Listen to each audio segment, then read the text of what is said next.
अगं हे 1 वर्ष नाही, दर व्हॅलेंटाईन्स डेला. सो सलग 2 हे कन्सिस्टंट होता तो. ओ रुचिराला आलेलं, तिच्या आयुष्यात आलेलं पहिलं प्रपोजल. ओके.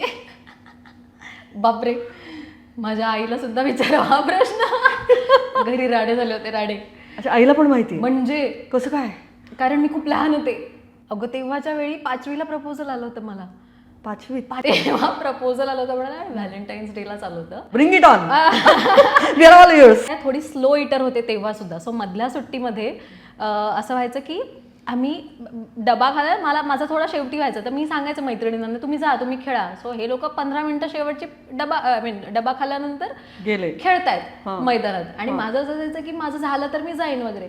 आणि मी डबा खाते आणि तेवढ्यातच तो मुलगा आला. मी पहिल्या बाकावर बसून अशी डबा खाते, तो आला आणि मला कळलं हाच तो मुलगा. ह्याच्याबद्दल मला यांनी 2-3 दिवस आधीपासून सांगितलंय की असं असं होण्याचे चान्सेस आहेत. बघ. आणि मी म्हटलं हट, असं काही नसतं.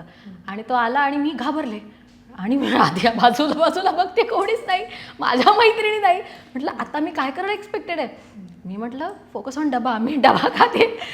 मी कॉन्सन्ट्रेट केलं. त्याच्यानंतर तो आला बिचारा आणि तो मला म्हणतो कसा की रुचिरा, हे ग्रीटिंग कार्ड तुझ्यासाठी, हॅपी व्हॅलेंटाईन्स डे, फक्त माझ्या बाबांना सांगू नकोस. मी ते घेतलं नाही अर्थात.